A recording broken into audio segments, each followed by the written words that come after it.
Chicken dip.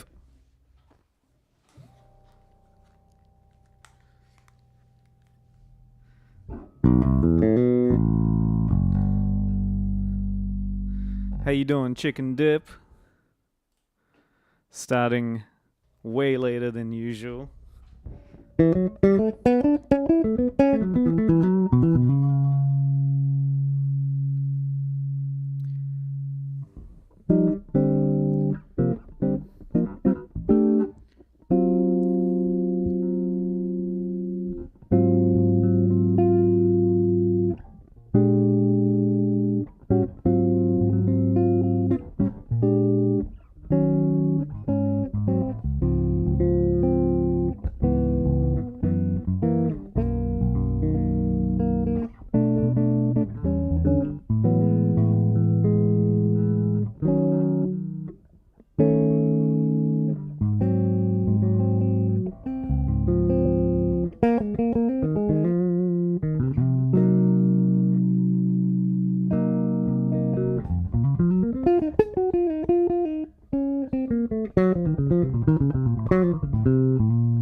That's good, man. Yeah, no, definitely a way later time today. I got in super late last night, and then which in turn I got up pretty late this morning, and made some food and just kind of relaxed a bit, watched some TV, which is nice.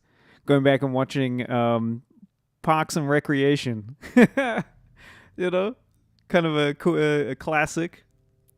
So that was cool. And of course, when you kind of binge watch something like that, and you're like, I'll do it after this, and then like, all right, let me jump on. So yeah, way later than usual for today. Brandon, how you doing? Good to see you, man.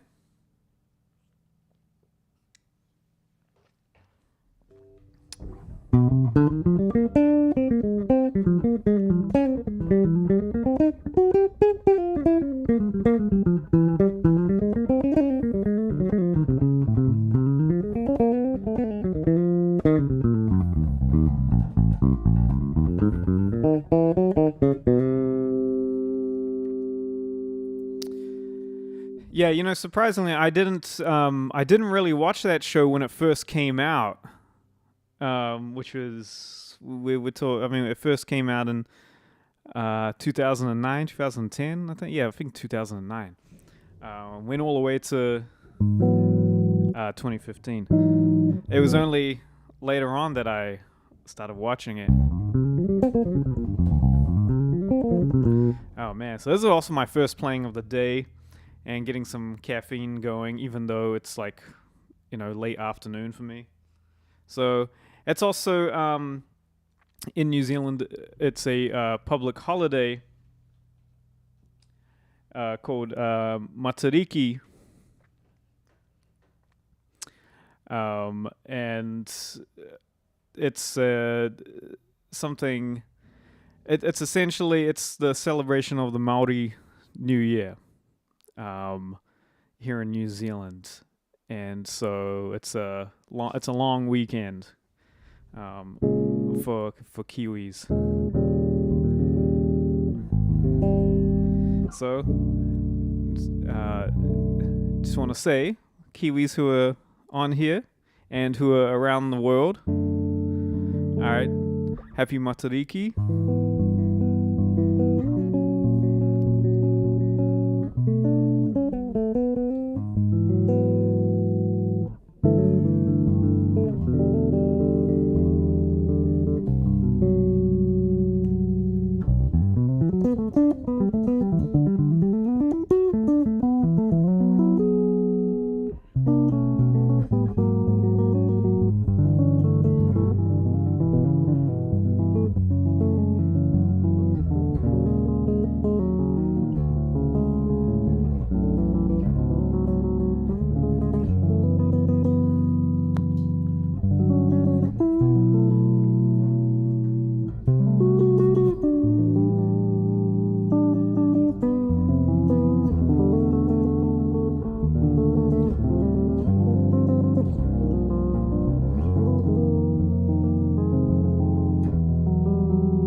phaser sounds so good.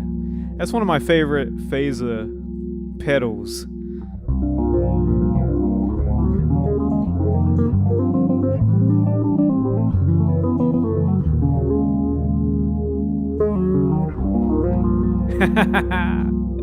Right on, Frog.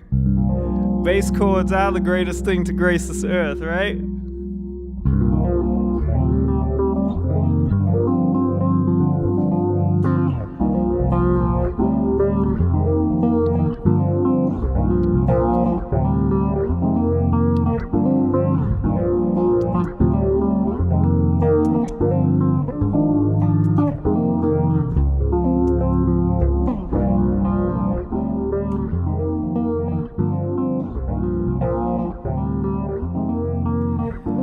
Michael Anthony, what's up, man?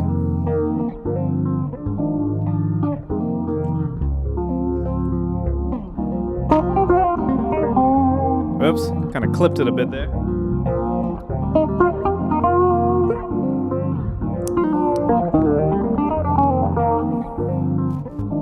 Drop the level down a bit.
And yes, you know, tone is in the fingers. Of course, it's always great to use the help of your instruments and whatever effects pedals or gadgets that you're using. But you always want to make sure, yeah, you get a good source, right? So that the equipment that you're using can process a good tone, a good sound, right? Cool. Yeah, Michael. Sign up when you're ready, man. And you still need to know why I got this 6 string. You got it because you're curious, So look, the sooner you sign up with me, man, we'll make use of that C string, all right? And it won't get in the way.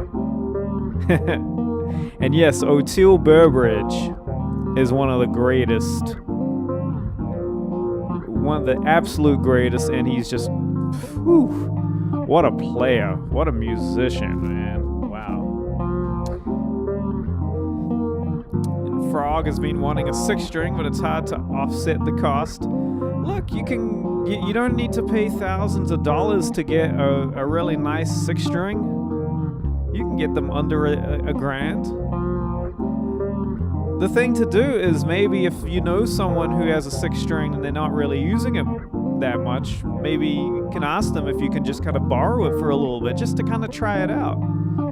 Just see like, hey, kind of curious about 6-string. Do you mind if I borrow it? Just kind of mess around with it. That's sometimes a good way to kind of be curious. Same thing with upright bass, fretless bass. Or maybe you're mainly a 6-string player and you've never really had much of experience playing a 4-string P bass with flat wows. That could also be a way to look at it as well. Is see if you can borrow. You know, you don't have to just go out and buy something right away. See if you like it first, you know? In rare form tonight, oh man, I'm like, it's a very slow start to today. And you're roasting in the summer temperatures. Oh man, I bet it's just absolutely, yeah, I can't even imagine, Michael. Boards of Series, what's up, man?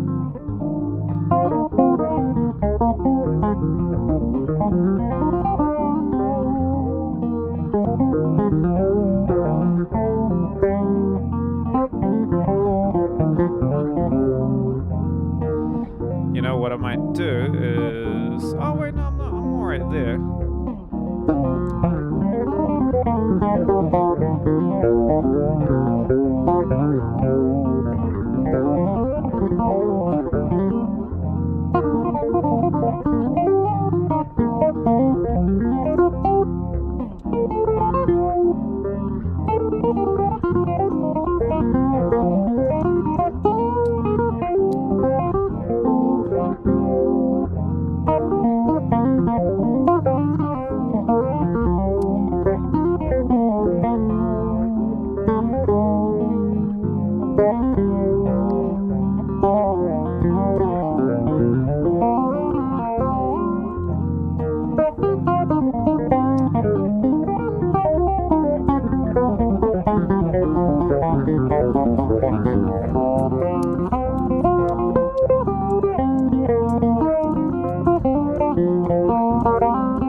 Yeah, that phaser really adds such a cool vibe.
Oh, got a little crackle going on.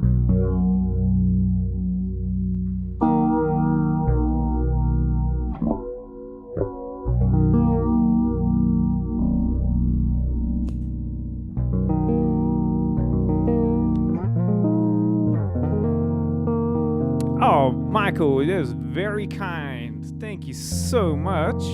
I'll give that a big heart. Closer to the heart.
All right. It's time to open up more, right? Folks, welcome to the live stream. Starting it later than usual today, but I'm glad you could join me. I hope you are all doing very well wherever you are in the world. You've been having a great week so far, and having a nice end to the week, going into the weekend. Of course, as usual with the live stream, any questions you got, put it down in the chat. Anything to do with bass playing. All right, this is just a very fun spot for bass players, or anyone who appreciates bass, right? So anything you have in mind, any questions, whether it's to do with gear, techniques, concepts, anything that I'm playing here as well, please feel free to ask in the chat. And beginner questions as well. Please, I welcome all levels of bass players to participate and to ask questions. And even though you can tell I've got more of a jazz kind of background, but even if you have questions that are not related to playing jazz as well, please, again, this is an open space for everyone who appreciates and loves bass playing. All right? And of course, if you haven't, please hit that like and subscribe button. That way you can know anytime I go live.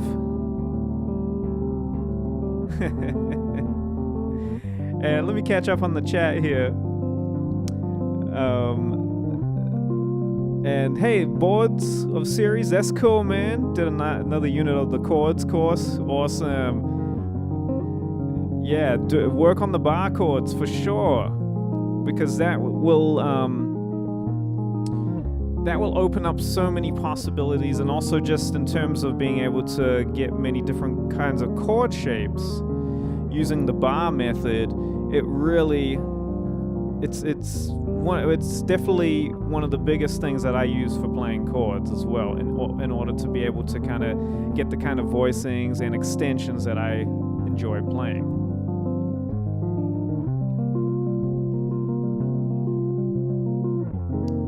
And yeah, Chicken Dip, I'm having fun playing. And, you know, this bass right here, I've really been, even though you guys have seen me play this bass quite a lot, I've been using it on a lot of gigs lately, and it's just kicking butt. You know, it really is. I use the mode bass as well on some gigs, which also kicks butt. And then of course my groove lines in the back, and the upright bass too. Actually, I just got a new pickup for the upright bass. I got a new David Gage Realist, the Copperhead, and that fits underneath the bridge foot on the E string side. So that's really cool. Let me catch up here. Michael Anthony. Oh, it's 11 p.m. for you. Yeah, I figured, you know, for in America, it's definitely the late evening, Thursday evening, right? Bass Face, nice to see you. Hope you're doing well. And yes, it was great. Boards of Series did take a one-off lesson with me, and it was really cool to meet him and kind of put a name to the face, right? And really get to know. It was really great to know more about you, Boards. So anytime, man, you want to do another one, or any of you who want to take even just a one-off lesson or join the coaching program, you can check out the info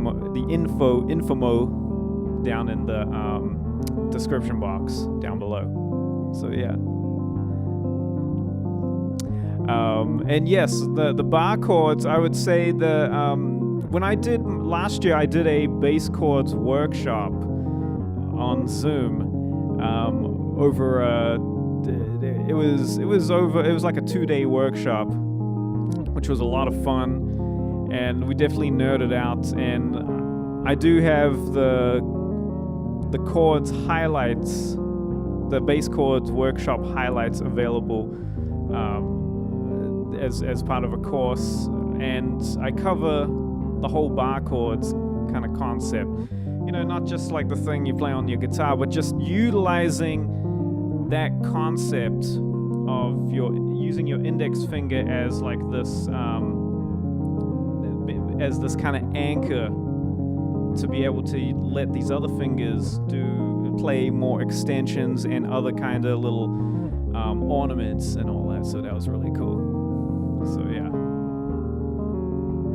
What's he saying about Don Lemon? What did I miss about Don Lemon? Adam Nitty is your favorite bassist. Nice. Adam Nitty is a beast of a bassist. I've been into Adam's playing for a very long time. I like that tune of his called Millennium. I think he did that in like the early 2000s or something, or late 90s.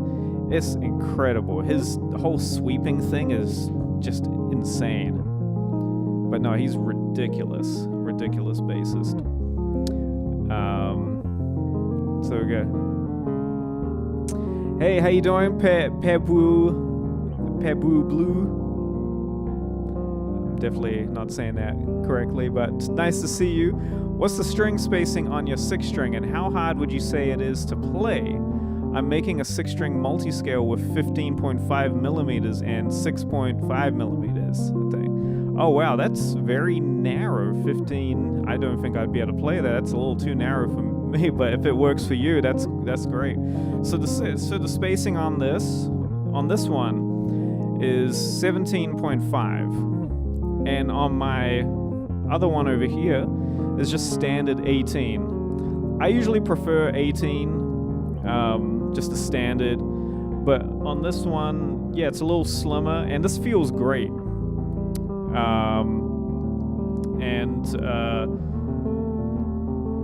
And I was kind of skeptical about it, you know, because I'm not really into playing super like narrow, and that's just because of me. I like to have a little bit of, I just need to have that little bit of space. But the 17.5 has actually been all right on this. I've been totally fine. And this bass, I think it matches it because the neck shape and the width matches the string spacing perfectly. That's why it feels really good. That's why this bass is just a dream to play. This thing is like it's like a very slick kind of sports car.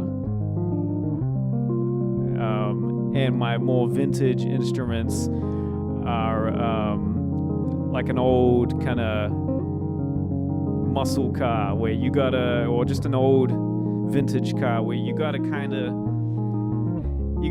knock them or like kind of push them, but once they're going, oh man, they absolutely purr. And then these two instruments back here, they're like very, like they're like your luxury, just luxury, like a luxury SUV or something. Very sleek. But this thing right here is a very sleek. That's how I like to compare my instruments. And you know, no, 18 is pretty standard for. There's actually basses that are wider than that. 18 is pretty standard for a 6-string because it's using more or less 5-string kind of standard spacing. I know that the John Patitucci bass, some of those Yamahas, they use 19 millimeters, so P bass spacing. The Thundercat bass is like that as well. Those definitely feel, you know, much bigger, and they're 35-inch scale. But 18 is it's pretty comfortable for me. That's kind of where I prefer it. Anything narrower, like I know the Ibanez sound gears, I think like 16.5 or 16. Those are too narrow for me. They're a little difficult for me to play, at least. And I think the the Gerald Veasley 6-string signature bass by Ibanez. That might even be 14 millimeters. It's, you know, very narrow. Andres Risco is asking, can you play Donna Lee? Yeah, why not? I'll play a version of Donna Lee that I played in a band called the Monkestra. I've played it on the live stream a few times before, but I'll play it again because it's a great arrangement.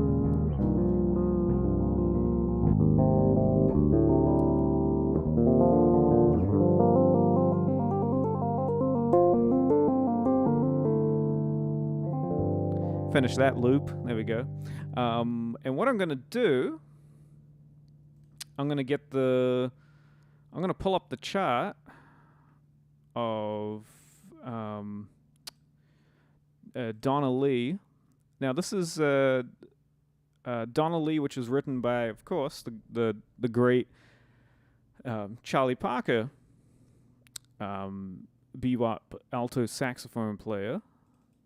And of course, I think in terms of bass playing, the famous version for us bass players being the Jaco Pastorius version from his debut album. But this is a really fun version here. I'm just pulling up the chart. Is this the right one? And what I'll do is I'll bring the chart up on the screen as well so that you can follow along, see what I'm reading. Because I've been able to figure out how to do that, which is really cool. I just have to do that. So, okay, so you right there, you can't see anything yet. All right, so what application? It's going to be preview. Okay, yep, so you can see Donna Lee.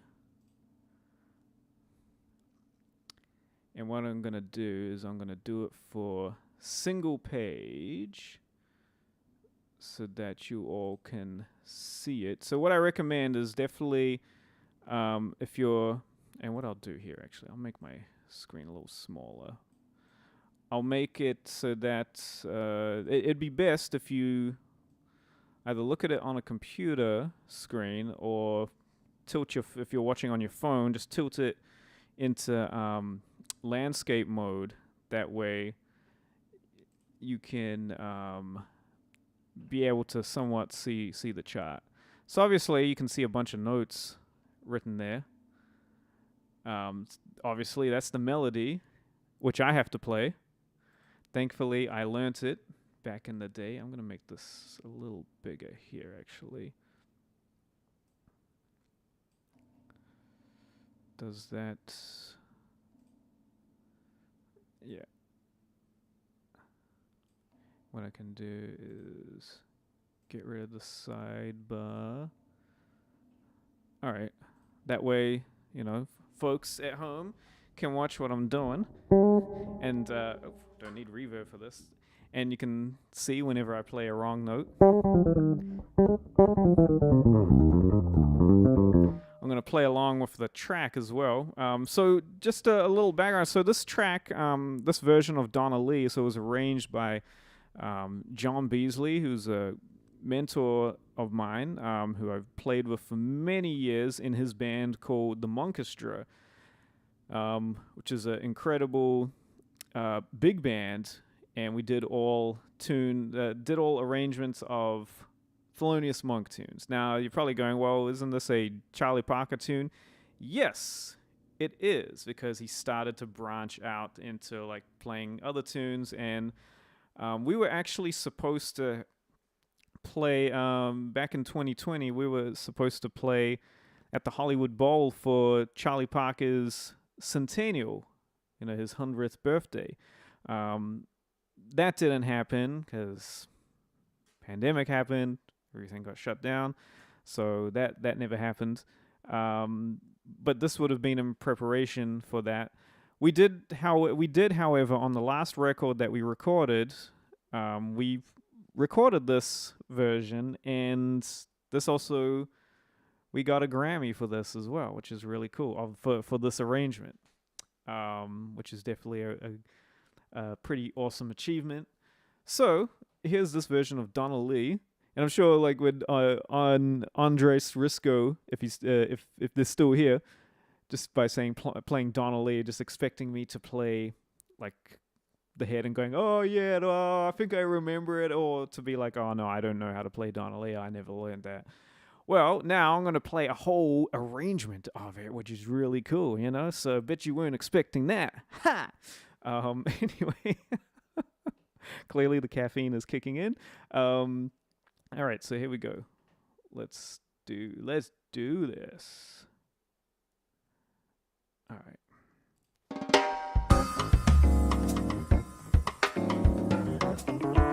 One.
All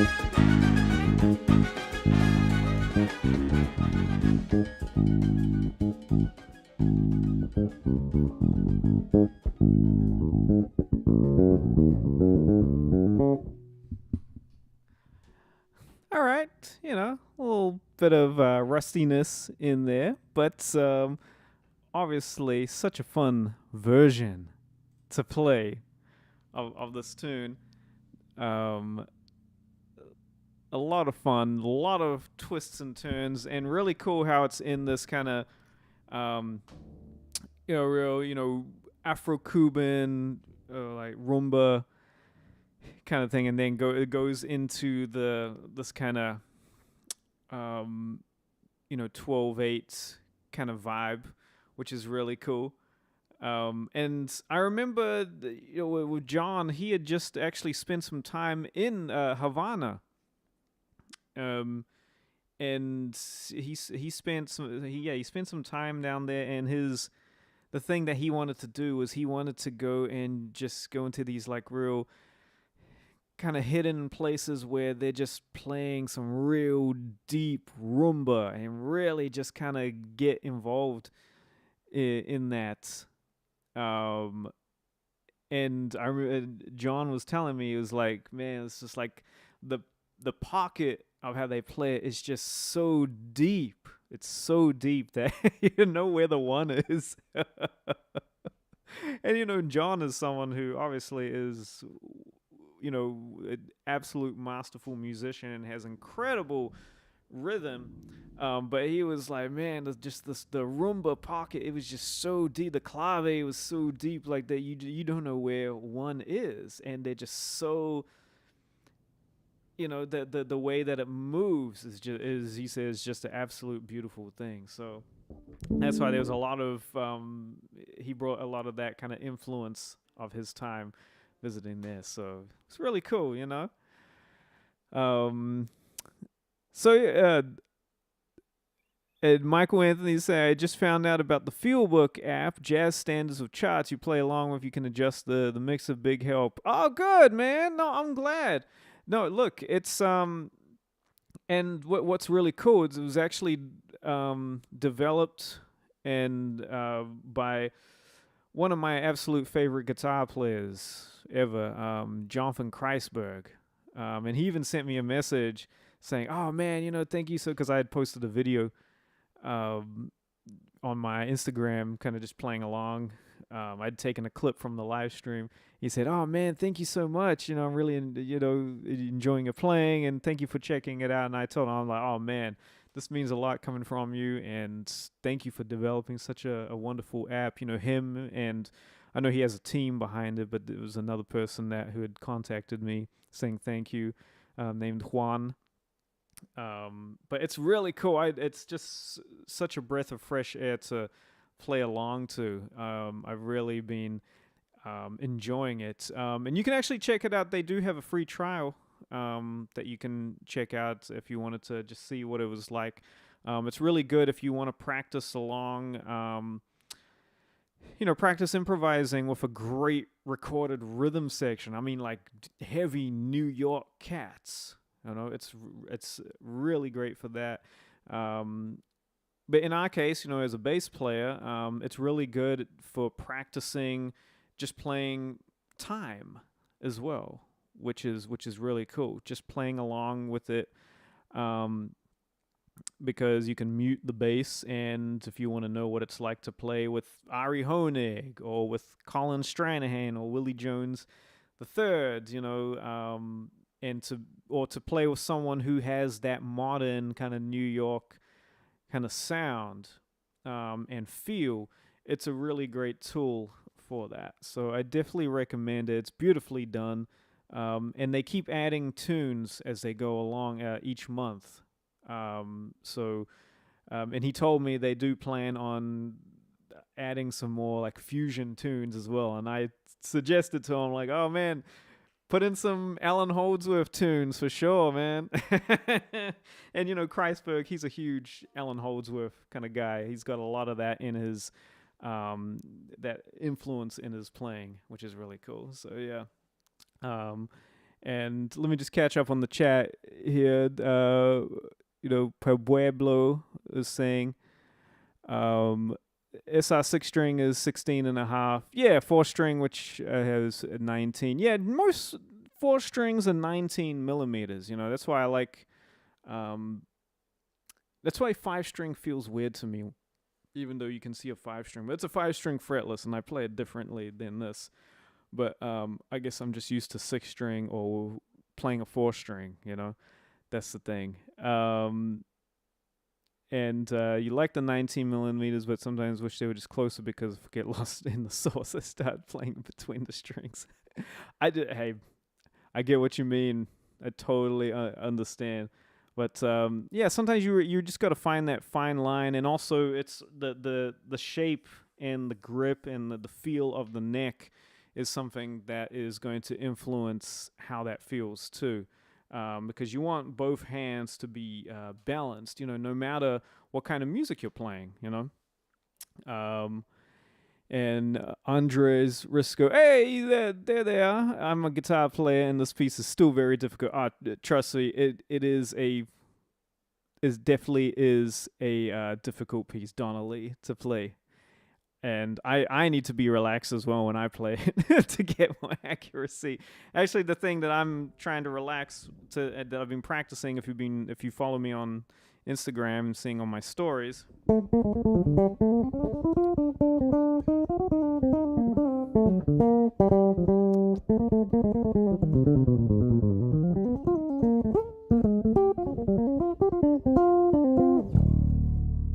is I'm shedding that, doing a 30-day challenge because I've always wanted to get that line under my fingers properly, and I'm very close, right? I'm very close, but there's some real interesting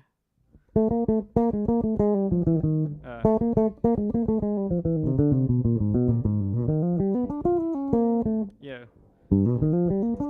Yeah, see, that's like that. Yeah. See, and that's the thing. And when you're running it at speed,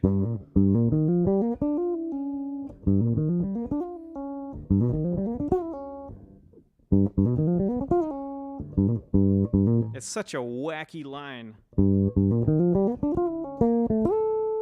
And you got to slide up and grab that high A. And I've been watching a bunch of videos of Patitucci playing it, and over the years, his fingering has kind of slightly changed a bit when playing it. The last time, there is actually a video on YouTube of the Electric Band, the last time they ever played Got a Match. It was in 2019 at the Tokyo Jazz Festival. I posted a clip of it on my Instagram stories. It was kind of, it was a little bittersweet watching it just because it's like, because I know they had plans of doing some more touring, and obviously, things, things changed. The pandemic hit, and then 2021 is when Chick passed away. So that was the thing. So seeing that video, and that's the last time that they ever played Got a Match. But they were still absolutely burning, And seeing Patitucci, I'm looking at his left hand, and it's just like absolutely just flying. I'm like, whoa, it's crazy. So, and it looks like, the way that he's playing it, where he is, it looks like where it is where I'm playing it, which is good, because I've been wanting to see how he does it.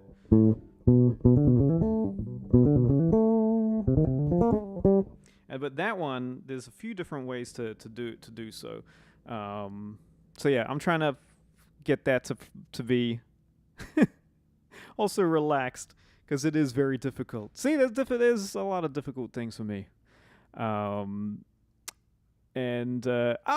Is Joseph. What's up, Joseph? What's up, man? He says, John and Danny say hello. Oh, nice, man. Yes, you've been Joseph, who's one of my incredible bass coaching students, and has been for a few years now, actually, um, and has been going to a lot of the gigs at Baked Potato, seeing John Beasley and another buddy of mine, great sax player, Danny Janklow.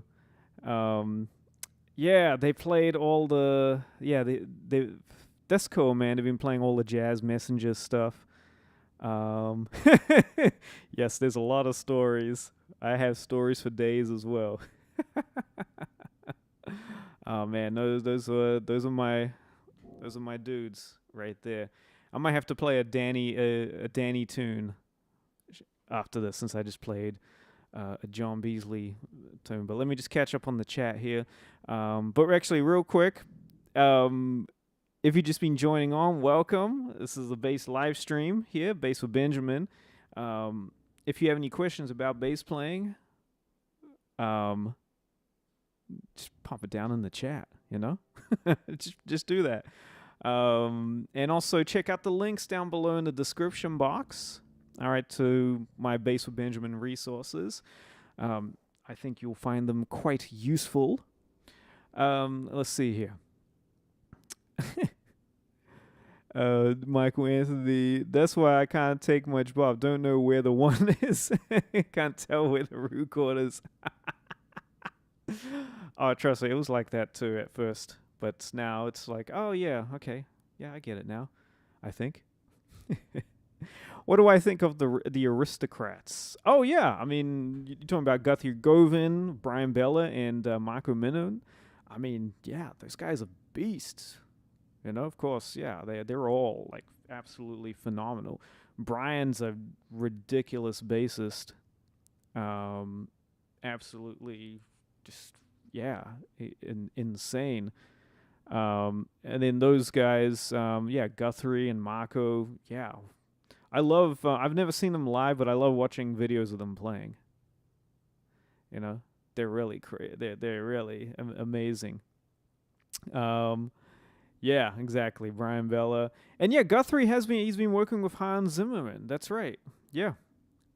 Doing some film scoring sessions and all that. Yeah, playing parts and all that. Because I think he has a MIDI kind of equipped guitar, so he's able to play like bagpipes and all that, which is pretty cool. So yeah. And Boards a series like, I'm so lost. For decades, I thought that only Return to Forever was Correa, Clark, DeMille, and White. Then I saw Patitucci and Frank Gambale, and I was transported. Yeah, I mean, so obviously, yeah, Return to Forever being, the Chick's first kind of electric fusion thing, right? For his own project, or the jazz rock, as they called it, right?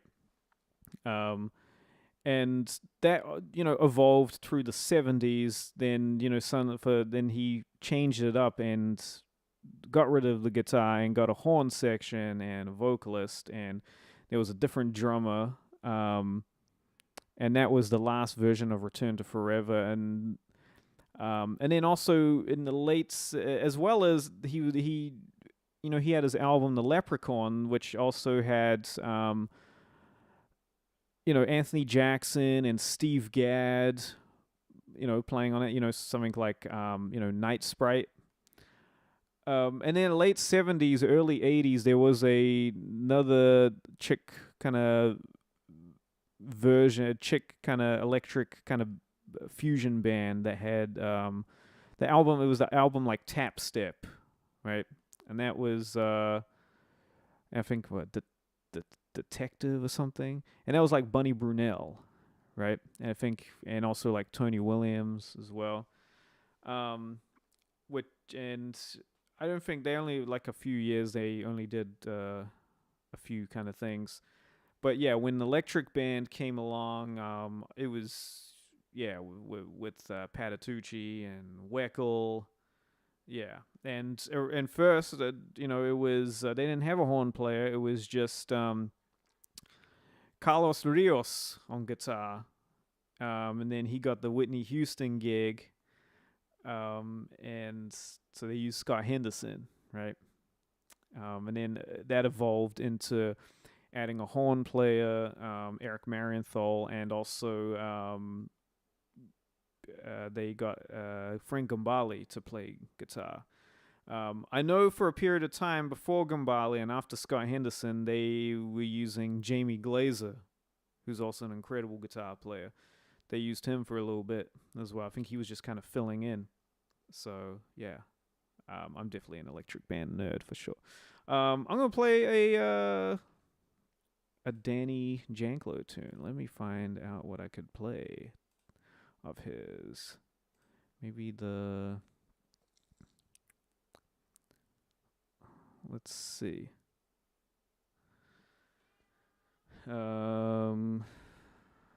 Let's see. I might have it on. Let's see. Yeah, I might have it here. Is it here? It's just loading up. I've played it once before.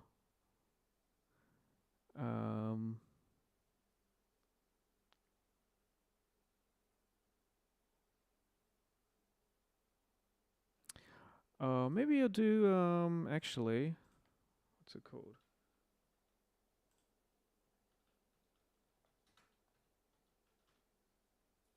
Worlds Collide.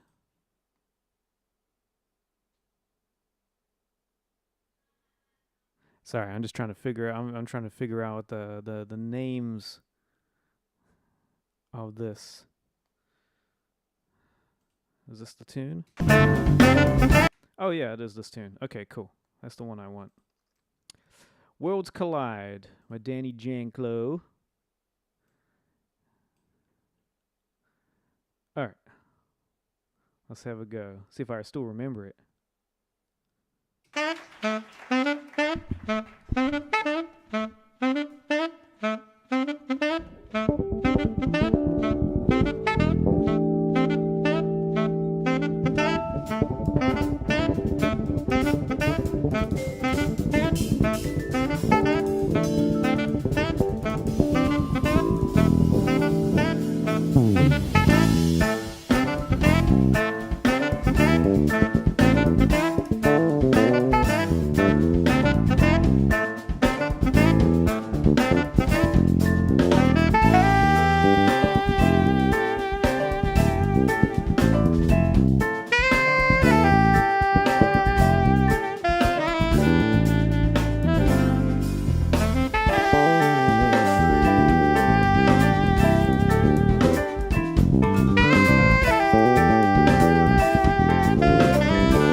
Woo! That was fun. That was fun.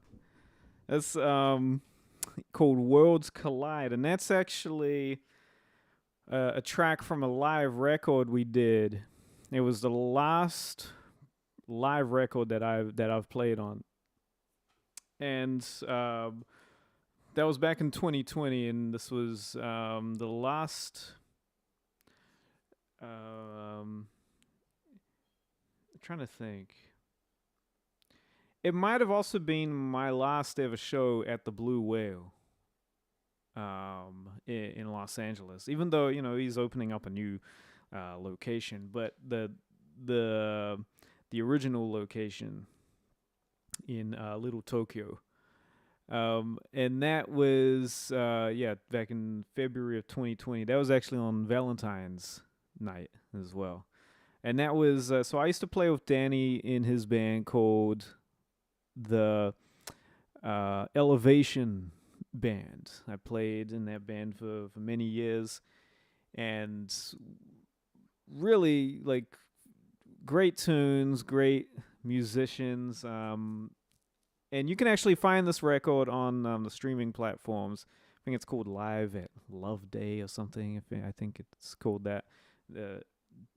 Danny Janklow and the Elevation Band.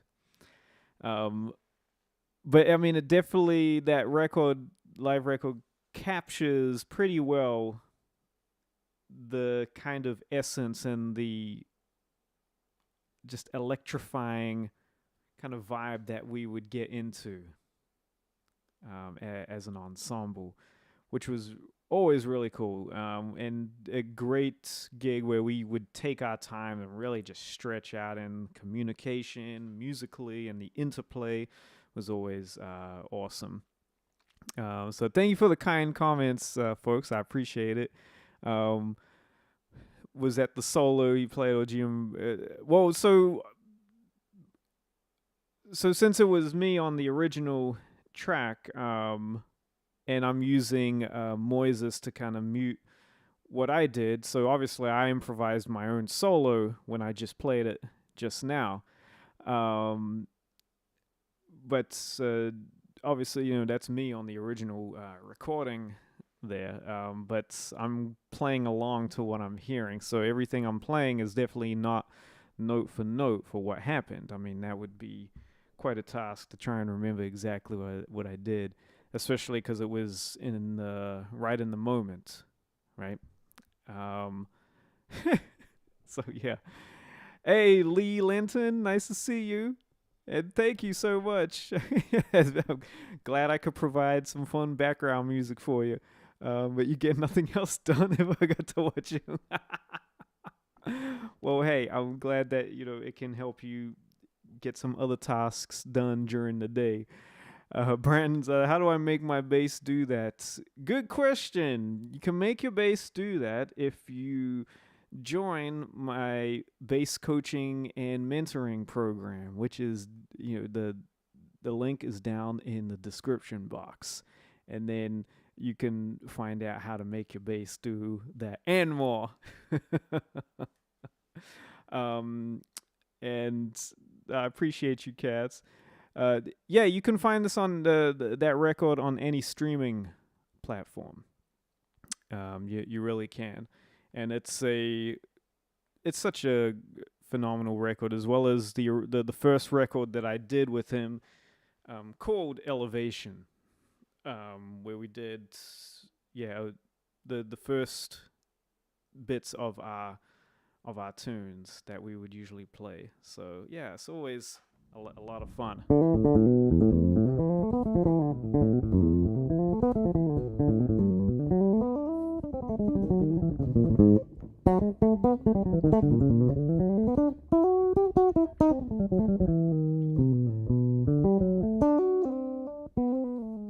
But so the people who are on that recording that I just played, so of course that's Danny on alto sax, Josh Nelson is playing piano, Nick Mancini is on vibraphone, and Gene Coy is on drums. And so that was a really good lineup. Other people who've played in the band in the past, and usually it's in terms of who plays in the band, it's usually like whoever's available, right? But Danny definitely has like like his core players that to play the gigs, and I was always, for the most part, I was always available to play, which was really cool. Myself and Mancini, and with drummers there would be a few different cats. So obviously Gene Coy, as I mentioned. The original drummer in the band was Jonathan Pinson. And then on piano, we've had different piano players. So like I mentioned, Josh Nelson played there. But also John Beasley has played with us. Eric Reed, the great Eric Reed. Larry Goldings has played. Michael Reganese. Trying to think who else. When I was there, yeah, it was mainly like a rotation of those cats, which is really cool. So it's fun playing along to these tunes. It's been a minute.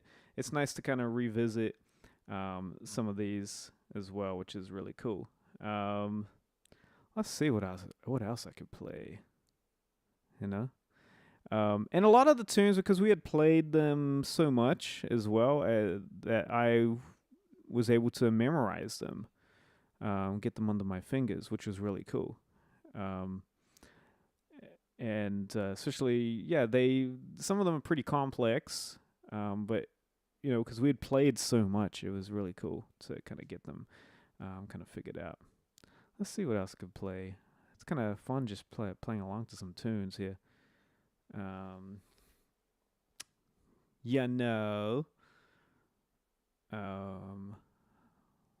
I'm also having a lot of fun with you cats. Let's see.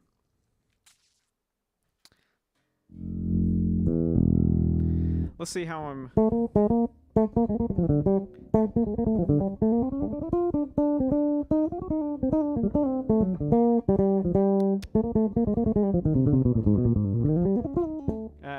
It's that one now.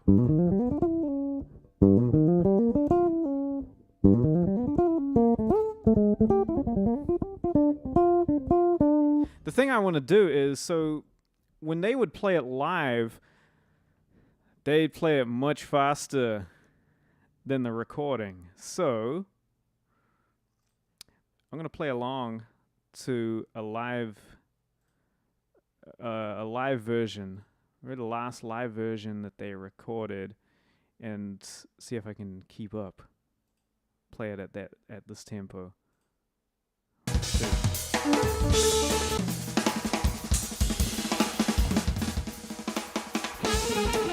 Okay. Take it a chorus before. Alright, this was the cue.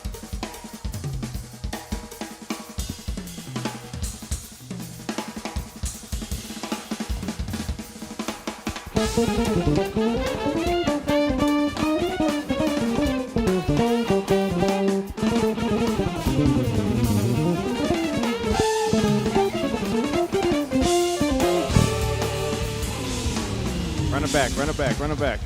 I got a little ahead there. I got a little ahead because I skipped out some notes. I'm going to try it again. Got a little ahead. Let me try.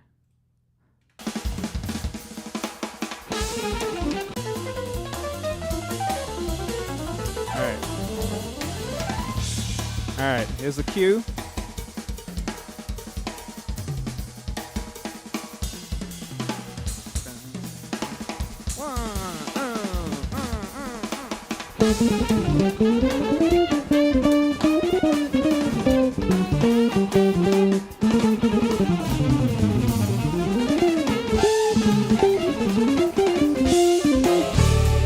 Okay, not bad.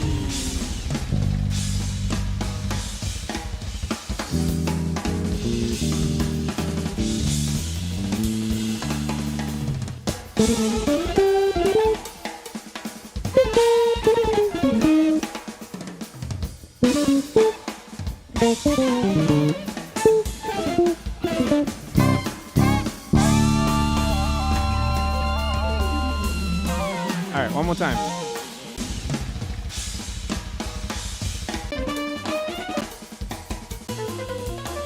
One more time.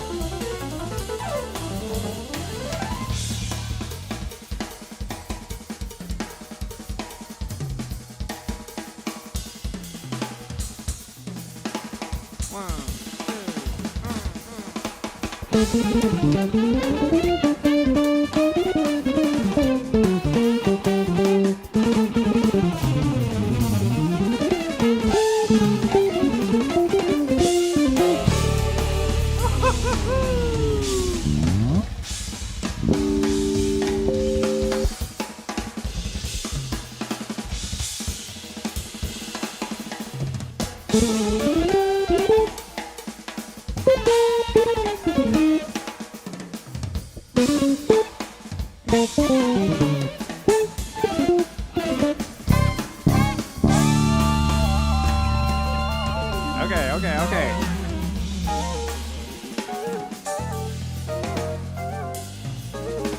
Now for and if you're wondering where that version is from, that's from the last live record that they did, which I believe was also released posthumously after Chick had passed. It's called "The Future Is Now," and that's like a bunch of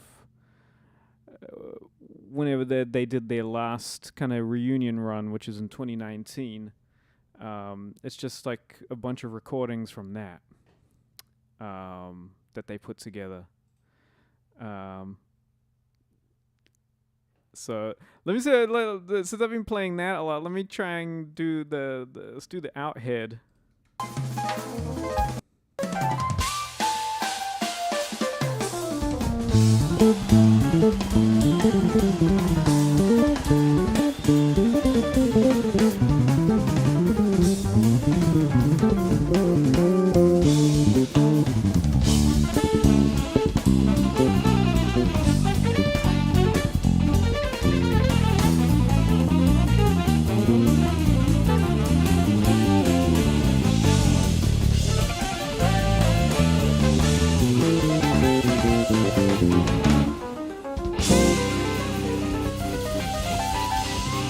Wow, that's crazy.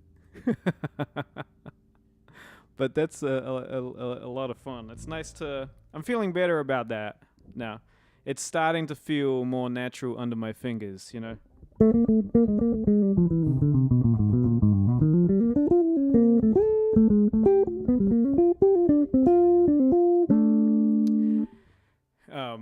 It's definitely something where I want to get it to a point where, and Patitucci actually, I remember him saying this years ago in an interview.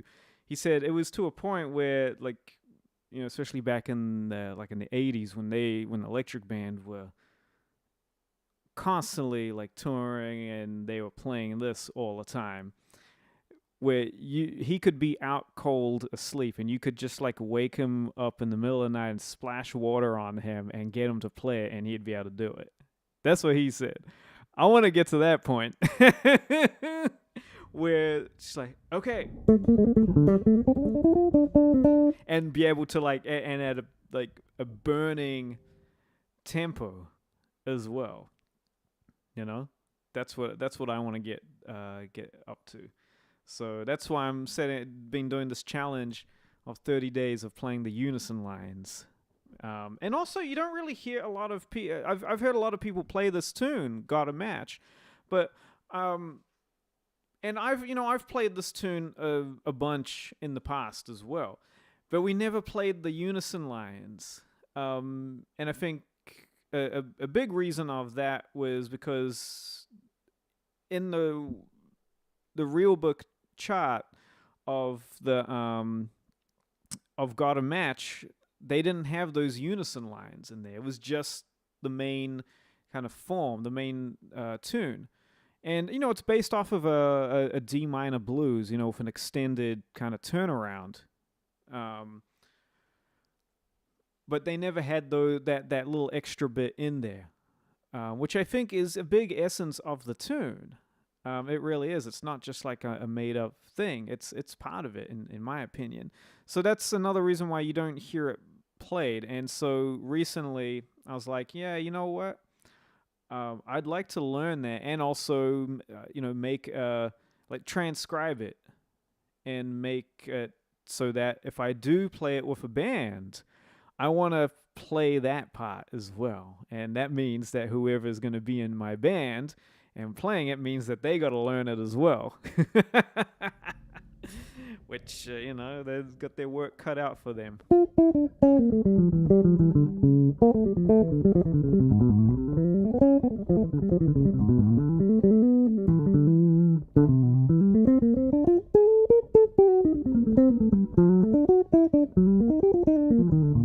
Let me play along with some more music because that was fun.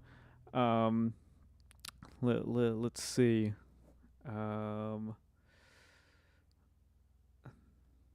Let's see what we got.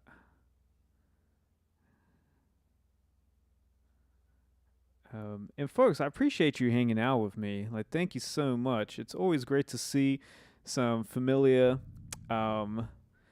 usernames and also some new usernames as well. So I appreciate that. And of course, if you haven't, please like and subscribe. Please do. I'm trying to find something kind of more, fusion-y to kind of jam along to, which would be fun.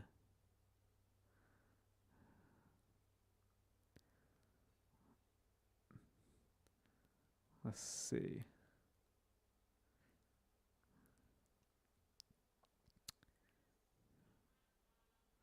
Let me see. Let me go to the beginning of my playlist that I have here. I've got a lot of tunes. That's why it's it can be a little hard to kind of figure out, because what am I want to play? Because there's so many good tunes, and I don't want to just always play the same things all over and over again.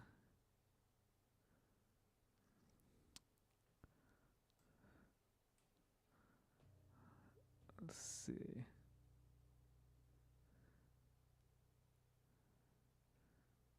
And why does this be jumping around like this?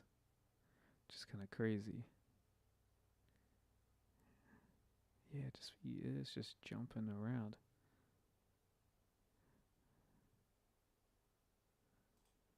Maybe I could do this one. Maybe I should do another. Maybe I could do another Danny Janklow tune. How about that? From the same show. Do one of his tunes that I love playing. Called Gemini Vibe. Yeah. Let's do Gemini Vibe.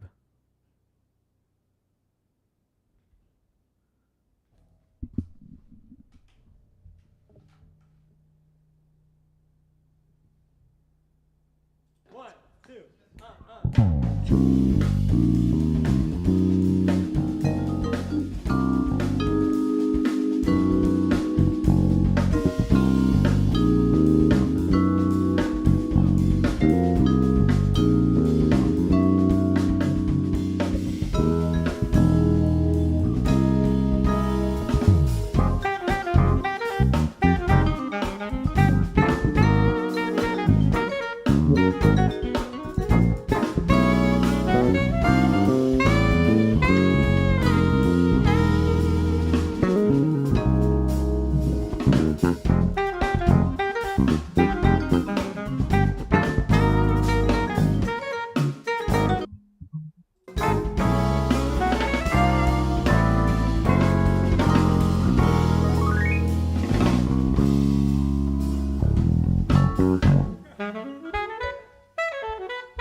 All right, folks. I'm going to call it a day here. Night, evening, morning, wherever you are in the world. I need to go chill. But this was a lot of fun. Thank you all so much. Thank you all. Really great to hang with you all. Thanks for joining me. And again, yeah, don't forget to hit like and subscribe, all right, on the channel, as well as down below in the description box. Please check out my different resources that I have available. The courses, if you want to take a one-off lesson with me, or join my bass coaching and mentoring program. Check out the links down below, and I would love to work with you on your bass playing. He's going, no, don't go. I'm telling you, Michael, man. You say, look, you sign up, man, and we can do this every week, just you and me. All right, and that goes for anybody else. If you join my bass coaching program, we can work together one-on-one every single week. All right, and if that's something that you want to do, you want to be mentored, you want to be coached in your bass playing, wherever you are in your journey, that's what this is available, and that's what I have available to you all. All right. So thank you again, wherever you are in the world. Please take care. Be safe out there. And for those of you who are in New Zealand or any Kiwis abroad, happy Matariki, which is the Maori New Year. And be safe out there. Take care. Enjoy the rest of your week. All right. Enjoy the rest of your week and the weekend coming up. All right. I wish you all the best, and thank you all so much, all right? Always great to see you. I'll be back again next week, all right? But thank you. You cats rock. Love to see you. Love to see some new cats here. Thank you. I'll see you again soon.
See you again, folks.